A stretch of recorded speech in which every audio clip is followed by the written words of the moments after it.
All right, this is the Healing Your Pet podcast, and I'm Jesse, and this is Alex, and this is Smaug's first birthday. Yay! He's really mad because we woke him up from his nap to celebrate his first birthday, but we've had him. His eyes aren't even open. Yeah, we've had him for testing. We got him back around Halloween, so we assume he's about 1 today. So we're just saying this is his birthday. It's today, within the next week or so, but yeah, today is his official made-up birthday. He's a foster fail. We do foster kittens, and he was the one that we kept. So we had him for too long. He was not very healthy. His sisters weren't very healthy, so we kept him and his sisters for too long. His sisters got to go together. We thought it would be not fair for him to have to go somewhere else without his sisters and leave us. So he's here now, so he added to our collection. All right, so today talking about so you go to your pet store and you notice it's mainly for dogs. I guess they do senior cat food too, right? Sometimes. Yeah, it exists. Yeah. So when you go to your pet store and you're trying to pick out a food for your animal, and you see things like you'll see senior food or adult food or puppy food or kitten food or all life stages food, whatever, and you probably wonder if that's a thing you should worry about. Just kind of wanted to talk about that today. So a lot of it just comes down to branding and marketing. You'll see this with different life stages, but also with breed specific food. You might go into a store and see food for Yorkies or food for golden retrievers. That stuff that's pure marketing. It's just the companies sell that, thinking that people will get duped into buying it. There's nothing different about that. And really, honestly, the foods that do the breed specific stuff are foods you shouldn't be really feeding your dog anyways, especially your dog, because that stuff is just usually pure filler and junk and stuff they don't need. They'll claim it's scientifically tested, but that's just doesn't mean anything. So we wanted to break down in this episode, what different life stages of food is about, and are there actually any nutrient differences between different life stages. And lastly, you'll see senior food. We wanted to kind of say, break down what actually is a senior, and do they have different dietary needs? So first of all, what is all life stage food about, or what is different life stage food about? And is there actually anything really different between them? All right, so your main categories that you'll see marketed, at least, are puppy/kitten, adult, and then senior.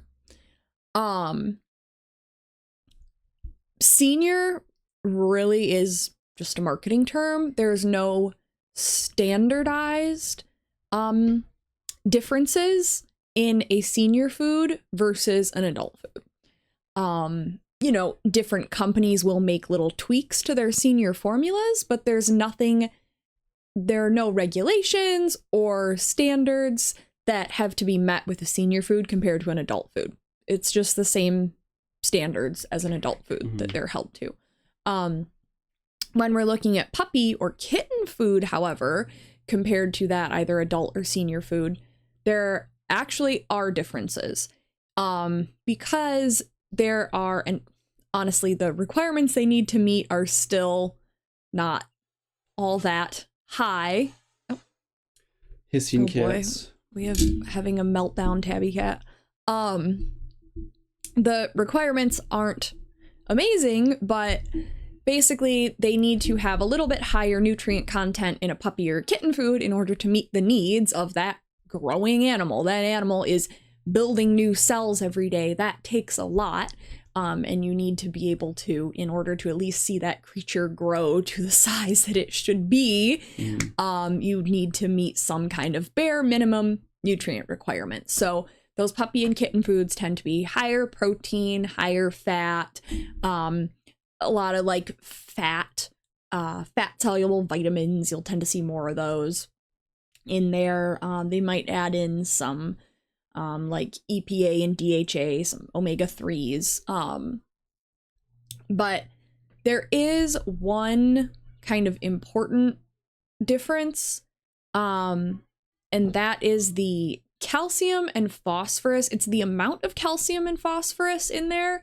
And then it's kind of golden number, which is the calcium to phosphorus ratio.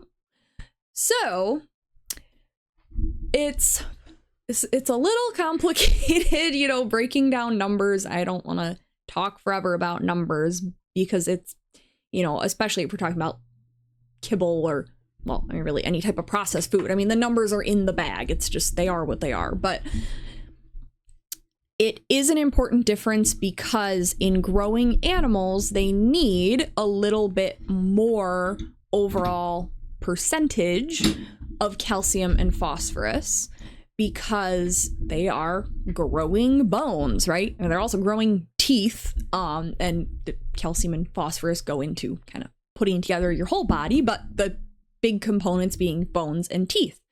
And obviously, once you've reached adulthood, you're no longer growing bones. It's not this super essential thing, you know. You only have this short period of time in their life when they're able to grow bone. So it is really important that they're enabled to do that correctly. It's like you get one shot, don't screw it up, you know? It's this pretty short time period, approximately a year or sometimes less, you know, sometimes more, maybe up to a year and a half or 2 years. We're talking about like a giant breed dog, but so it's a short window in the scheme of their life. So this magic ratio for calcium to phosphorus in puppies, it is approximately from 1.1 to 1 to 1.4 to 1. Okay, so what that means is for every 1 unit of phosphorus, you have between 1.1 and 1.4 units of calcium, right? Whatever unit you're measuring that in, it's just a ratio. The units don't matter as long as we're talking about the same units. So basically, the ratio is a little bit more calcium for every unit of phosphorus. Then when you hit adult, quote unquote, adult animal, that unit or that ratio becomes really just a little bit broader. So although the overall percentage of the dietary requirement for the calcium and the phosphorus decreases, right? We're no longer growing bone. We don't need as much calcium and phosphorus. This magic calcium to phosphorus ratio broadens a little bit because it's just not as important. So as an adult, we're looking at a range of anywhere from 1 to 2 parts calcium for every 1 part phosphorus. So between 1 to 1 and 2 to 1. So that it's a little complicated. It's especially, you know, just saying numbers verbally sounds probably complicated, but again, those numbers just are what they are. They're in that bag of food, in that can of food, you know, whatever it is we're talking about. If it's puppy, you know it has to be within that specific ratio, and it has to have that overall little bit higher percentage within the diet. If it is adult or senior, it's within that broader ratio, little bit lower overall percentage. There is this other category of food called all life stages, or ALS. And what that means, so there are some companies of food that will like label right on the front of the bag, just this is our ALS formula. I don't think a ton of companies do that. I can maybe only think of a couple, but some of them do. But if you flip that bag over, normally on like a bottom corner at the back or bottom corner at the side of the bag, under the nutrient profile, generally, you know, that general area, kind of the fine print area, it will say this food is AFCO approved as an all life stages, as appropriate for all life stages. So it'll either say this food is AFCO approved for all life stages or for adult maintenance or just a maintenance diet. So basically, all life stages means it is appropriate for puppies or kittens. Adult maintenance means it is not appropriate for puppies or kittens. So, like I said, we talked about this kind of magic calcium to phosphorus thing. And I think what we'll do next week is talk about giant and some large breed puppies and how they're special and a little bit of an exception to some of these rules. And they're, with this magic calcium to phosphorus ratio thing, they're kind of the most important group that we need to worry about. So we will address that separately because it's like extra important for them really getting this right. And sometimes it's not just as easy as, oh, this one's for puppies, you know, that's the one I want. Yeah. But otherwise, really, puppy food equals puppy food, or anything that says suitable for all life stages means more nutrition. And adult food or senior food means less nutrition. Got it. That can be variable, but per AAFCO's minimum requirements, and most foods are not meeting really anything above the minimum, that's what I boil it down to as far as real life feeding your real live critter. Got it. There's my rant. Okay, so AAFCO recommendations aside, there are probably going to be different dietary needs as your dog or cat gets older. My guess would be feeding kibble for your dog's or cat's whole life is going to make those needs more pronounced as they get older, right? Because like of nutrient deficiencies, leaky gut, things like that. So I'm sure that may change. Well, are there any dietary needs? Like, I know you talked about the puppies a little bit, but let's say you're talking about an older dog versus an adult dog, or when they first become an adult, would there be any dietary needs? Like if you push just the all life stages or the different stages of food aside, like, is there anything you should be looking for as your dog goes or cat goes through the different stages of their life? Yeah, so an important one that I think is really often overlooked entirely is antioxidants, right? And antioxidants are found in all sorts of real food products, and they're pretty much dead in any type of processed food product. So it's, if you're feeding a heavily processed food, even if, you know, you have a bag of kibble and there's blueberries and kale and you know, some cranberries, It's just been cooked to oblivion, right? And they look like these beautiful fresh berries on the front of the bag, and it's like, well, everyone knows those are great sources of antioxidants. Well, two realities that kind of squash that dream right into a mud puddle is, one, it's been cooked to oblivion, and a lot of these chemical compounds that were desirable once they've been heated to these really high temperatures become no longer really helpful in a lot of instances. And two, companies are allowed to put whatever the heck pictures they want on that bag of food, which I really hate. And you could have, you know, which is just we should discuss that at a different time. But yes, like the crazy rules for allowing something to be on the bag or something to be in the front of the label or whatever, that's something for another day. But that's, if you want to look into that, that's interesting too. Sorry. Yeah, that, I mean, yeah, we will definitely do an episode or multiple episodes on that because there's so much to it. It's insane. But if you look at the back of that bag and you're looking at the ingredients and it's like, oh, the 10th ingredient is blueberries, you could have a 30-pound bag of kibble and literally there might be one blueberry in that thing. So like, that's not enough to make a difference. Let's be honest. And unfortunately it's perfectly legal for the companies to be, very deceiving with their marketing. And, there's blueberries in here. And I mean, first of all, they're probably old, nasty, moldy blueberries. And second of all, they're a negligible quantity. And third, cooked to oblivion. So it's... and they're sitting they're sitting in a bag. A lot of times you buy a bag of kibble, it sits out for a long time too. Like it's going to degrade over time too. And whatever else is in that bag, it's going to damage some of the benefits of that stuff over time. Yep. Like we've said before, you should definitely, if you buy a bag of kibble, or don't let it just sit out. Like you should seal it up the best you can, because otherwise over time that stuff gets pretty nasty. They go hard after raw food for whatever reason, when if you actually look at the science between like kibble and raw food, kibble is far more pathogens and toxins and stuff in it, but that's just a different tangent for a different day. Yes.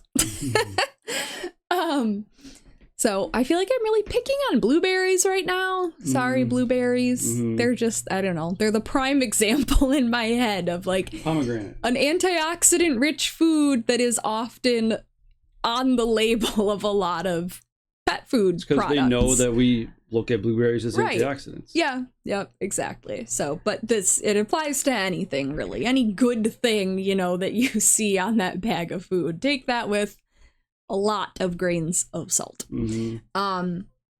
So antioxidants, especially as your pet gets older, you know, of course, really any type of chronic disease process gets more and more likely as your pet gets older. Trying to prevent those, or if they start developing those, then the more important it becomes to start adding antioxidants. Try and fight oxidative processes happening in your pet's body, right? Try and fight oxidative aging, because inflammation and oxidation is pretty much the cause, and those two things are very interconnected themselves.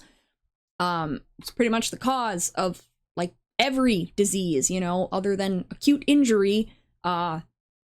Inflammation and oxidation are not good. Beyond what your body is naturally supposed to be doing, right? These processes happen in our body for a reason, because our body is really amazing at taking care of itself. But unfortunately, the reality is we have way too much inflammation and way too much oxidation happening within our bodies because of everything we're exposed to in the environment, including what we eat. Okay. So antioxidants, number one. I guess another really big one is omega-3s. Now, these are probably talked about way more than antioxidants. And what I notice is it seems to be a relatively recent, I don't know, within the last 5 years or so, push towards, like marketing in puppy food for, they'll either say omega-3s or EPA DHA for your puppy's growing brain, not a broing grain. And you know, your dog's gonna be so smart if you feed our food because it's got added omega-3s. I'm gonna say a brand and it rhymes with arena. Oh boy. They like to do that, don't they? Yeah. They have the bright minds or whatever. Yeah. And I mean, that's true. Like if you have human children, you know, that's really heavily marketed towards human children because it's true. EPA DHA it's kind of what our brains are made up of, fat.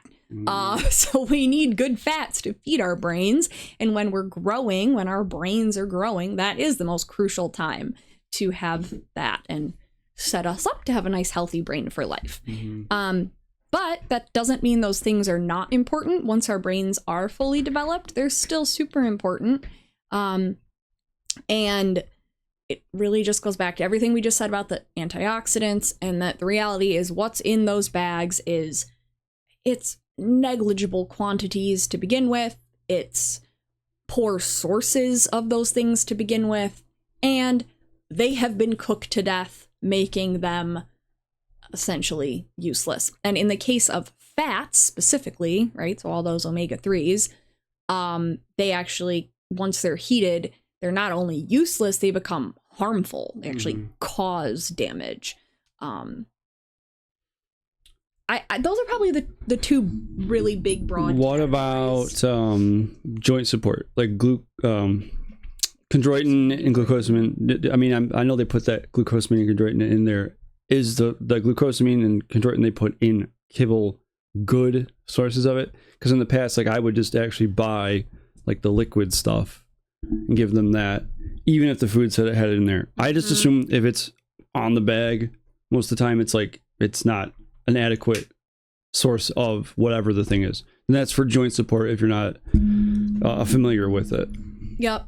Yeah, joint support, certainly its own topic, but yeah, if there are foods that are like a lot of times they'll be put either in a senior food or a, specific like quote unquote joint support food. Glucosamine and chondroitin can be extremely helpful for certain individuals. It, to be honest, just kind of varies by the individual. There's a lot of trial and error involved in figuring out what works best for your individual pet. But yep, exactly what Jesse just said. The quantities in those foods are never enough. They're never enough to scratch the surface. And again, the sources of them are probably have really poor bioavailability, meaning even if they were really fresh, not processed in that bag, your pet's body probably could not utilize them very well. And, probably can't do a whole lot of good to begin with for the joints. And especially at the low amounts, it's really not going to be doing much of anything. Mm-hmm. Less harmful, like I said, the omega-3s, once heated, can actually become harmful. The glucosamine and chondroitin, I wouldn't say are necessarily going to become harmful once heated, but especially if you're paying any extra money for that bag of food, it's not worth the extra money. You'd be much better off actually buying a high quality joint support supplement that may seem like a ton of extra money, but it's actually, if it's working, then it's worth it, right? Not worth spending the extra money on food when it's not working. So. All right.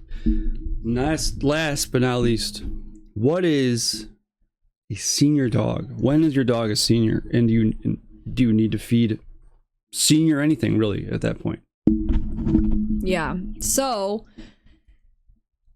it's a tough one. There's absolutely no magic number that your dog becomes a senior. Unfortunately, by most standards, your pet is considered, I shouldn't say your pet, but especially dogs are considered either a senior or geriatric at 7 years old, which is absurd. Yeah. And I mean, even small breed dogs that should live, like pretty much any small breed dog should live to be at least 15 years old, they'll be considered geriatric at 7. And cats often are lumped into this too. I mean, really, every cat should live to be 20. Yeah, they used to. Cats, right. Years ago, cats used to live to be almost into their almost 30. Like this would be a long time ago before they started feeding garbage, but it's crazy. Like, the food does make all the difference in aging your pet. So I'm sure if you feed some of these brands for long enough, they'll become a senior by 7, right? Like if you're overfeeding them or feeding them not very good, that happens. And I see it a lot with bigger breeds of dogs, like golden retrievers. You'll see them be completely gray by the time they're 6 or 7. They look like they're 12 years old, 15, 13 years old. And it's like, oh, my dog is like 7. And you're just, wow, that thing looks rough. Yeah, it's super sad. It's like heartbreaking whenever I see that. It's like, oh, you have this cute little like ancient thing, and you ask how old they are, and they're like, oh, they're 8. Yeah. It's like, oh, that's scary. Yep. That's so sad. But yeah, so senior, they're in real life, I say no, there is no magic number. Like I said, 7 a lot of times is this magic number. Sometimes, especially like with cats, they'll be given 10 might be the magic number that makes them geriatric, which again, a 10-year-old cat is not old. It shouldn't be old anyway, So, and back to the senior, these like foods that are labeled as senior foods, there really is nothing that makes them any more appropriate. If you have an older animal, especially if it's starting to lose weight, I would sooner feed my animal a puppy food than I would a senior food. There are some companies out there that actually do make their senior food a little more nutritious than their adult food, but it's not a standard they're being held to, so it's really hard to say. you know, how true that is, or what exactly they're doing to make it maybe a little better than just their adult maintenance diet. But obviously always, you know, if you're feeding a puppy food, quote unquote puppy food, aka an all life stages food, or kitten, aka all life stages food, throughout your pet's life, keeping in mind these are going to be higher calorie compared to an adult maintenance food. So your pet requires less of that food, right? If, you know, it could require half of what might be recommended on that bag or that can, or less sometimes. Especially the older they get, the more they slow down, their metabolism slows down, they could really require a lot less food. And just keeping an eye on that. If they start putting on a little bit of weight as they get older, it's not unusual, they just need less food, you know. Okay. I think those are maybe the big important so points. I guess just I want to add in here real quick about because we talk a lot about dogs, but with cats especially, like we have had episodes earlier talking about rank food for your cat, and we always recommend fresh food. In reality, if you're feeding your cat a senior cat food, like if you're feeding them kibble their whole life, they're probably just going to be generally unhealthy. I mean, that's our opinion, I guess. We're not giving you medical advice, but rather than feeding your cat a senior cat food, you're better off giving them at least fresh food or canned food. Like, I wouldn't bother with senior kibble or even adult kibble when they get to a certain point, because usually it's just long-term health problems there. So with cats, it's like we always recommend, they're carnivores, so we recommend just as much carnivore heavy as you can do. So but with dogs, it's a little tricky. I know it's expensive, but honestly, with the way the economy is right now, feeding raw food is cheaper. Not like the commercially produced stuff, but if you could find out a way to make your own, it saves you a lot of money, because dog food and cat food right now is absurd. I can't even imagine how much it costs to feed like a large breed dog right now. It's got to be bankrupting you. So, well, to wrap that, I guess, so really, a lot of it's just BS marketing.